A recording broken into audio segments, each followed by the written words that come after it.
Earhart was an aspiring individual who wanted to make a change and an impact.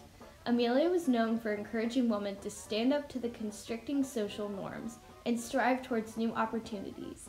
She is commonly known for being the first woman to fly solo across the Atlantic Ocean and breaking barriers for women.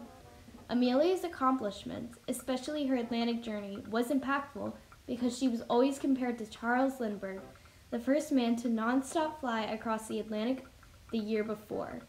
This was considered a broken barrier because it was the first time a woman, nonetheless a man, achieved something like this in aviation. Amelia Earhart was born in Atchison, Kansas on July 24, 1897. Amelia and her sister, Muriel, lived with her grandparents quite frequently. This was because her mother, Amelia Otis, was busy dealing with their dad, who was an alcoholic. She and her sister had lots of fun at their grandparents'. They often played on their sled. The family was finally reunited when Amelia was 10. It was hard for her father, Edwin, to find employment. This had recently been a problem as well, and it was causing the family to move around. Amelia attended many schools. She didn't do great in academics and did not have many friends, although she excelled at science and athletics. Amelia and her sister were moved to Chicago in 1915 when Amy divorced with Edwin again. Amelia became more independent when her father was unable to care for her. After high school, Amelia visited her sister in Toronto. Amelia worked as a nurse's aide after seeing hurt soldiers after World War I. Through this experience, she got to know many of the patients and grew fond of the aviators. Amelia took medical studies at the Columbia University in 1919. She dropped out a year later to be with her reunited parents. Amelia Earhart went on her first flight in 1920. Her first flight instructor was Nita Snook, one of the first women to graduate the Curtis School of Aviation, who she started training with in 1921. To pay for the lessons, she worked as a filing clerk at the Los Angeles Telephone Company for a while. Earhart officially got her flying license in December of 1922. This was known as the National Aeronautics Association license. In 1923, Earhart received her international pilot's license, being the 16th woman to do so. Amelia bought her first plane later in the year and called it the Canary. After she received her license, she went to the Sierra Aerodrome in California to take part in her first flight exhibition. In 1922, she set her first record by becoming the first woman to fly above 14,000 feet alone. Then, in 1932, she became the first female to fly across the Atlantic Ocean, and after Charles Lindbergh, the first person to fly solo across the Atlantic. She left on May 20th and arrived at her destination a day later. When she returned to the United States, she received the Distinguished Flying Cross, an award given to her by Congress.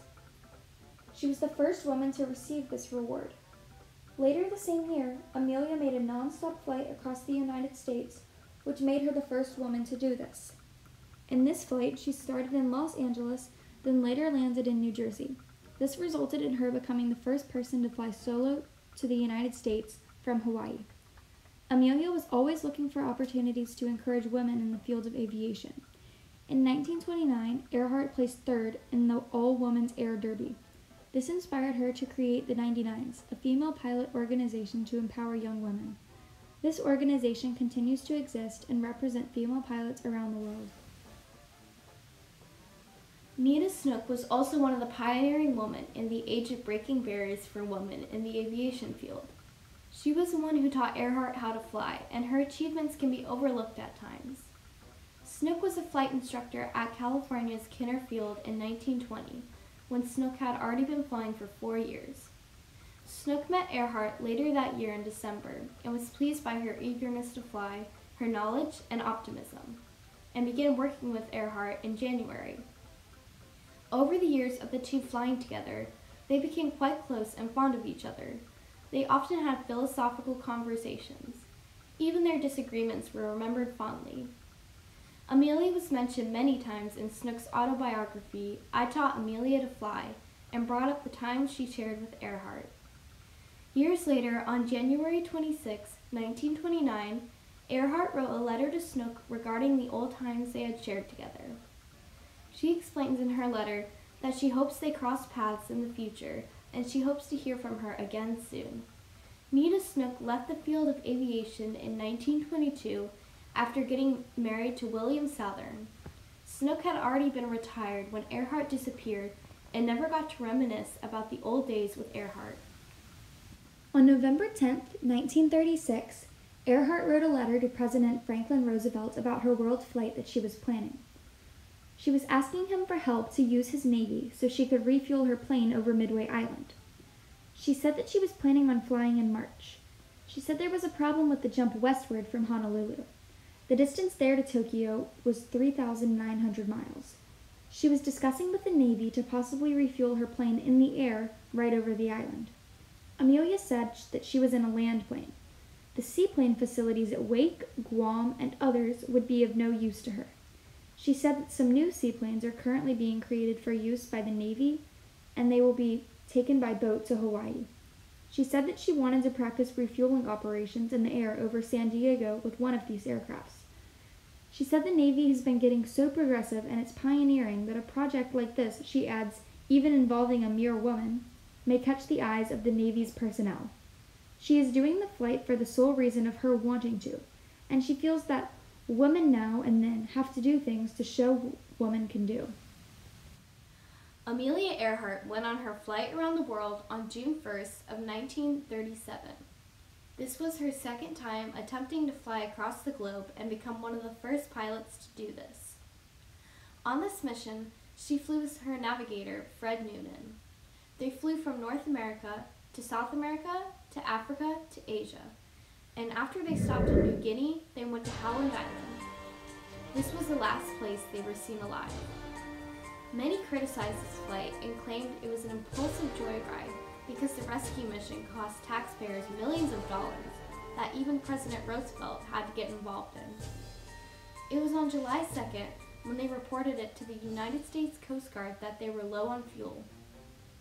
A little later, they lost radio connection with the Itasca. The Itasca was a Coast Guard cutter near Howland. They were there to help guide her safely to the ground. Amelia's final message was recorded at 8:43 in the morning. Her final word was, "Wait." There was no trace of Amelia and Fred Noonan afterwards. Most believe Earhart's plane crashed due to the lack of fuel and then sunk to the bottom of the sea. However, there have been multiple theories about Earhart's disappearance. A popular theory currently being researched is that Noonan and Earhart lived on a remote island called Nkumaroro Island for several days before their death. Items like clothing supplies and even bones were found on this island to support this theory, and it's currently being researched by scientists. There has even been a photo discovered that shows Earhart and Noonan on the island, presumably captured by the Japanese, which many believe could also be a reason the two disappeared. There was a letter issued by the Secretary of State of Japan that regarded the search for Amelia, who many believed crashed near Japan. The Japanese government could not find any trace of her. Since many believed that Earhart's plane sunk to the bottom of the Pacific Ocean, a team of researchers led by the same man, Robert Ballard, who found the Titanic, is going to find out the truth. There are books about Amelia and her accomplishments, and even her death, such as the book Amelia Lost, The Life and Disappearance. Many news shows and researchers are trying to find out more information about this case using the evidence found about Amelia's death, and still to this day, no one has found the true cause of Amelia's death yet. Amelia Earhart was an astonishing woman for her time. She has done everything from receiving a National Geographic Award to becoming the first female to ever fly across the world solo. If Earhart had finished this flight and continued to make flight achievements, there is no doubt that she would have had even more remarkable accomplishments. Earhart inspired so many young women during her time, and that is unforgettable. Even if she was never found, still to this day, we credit her with many first-time achievements and for helping break gender roles and barriers for women. She will most certainly be remembered for the time that is to come.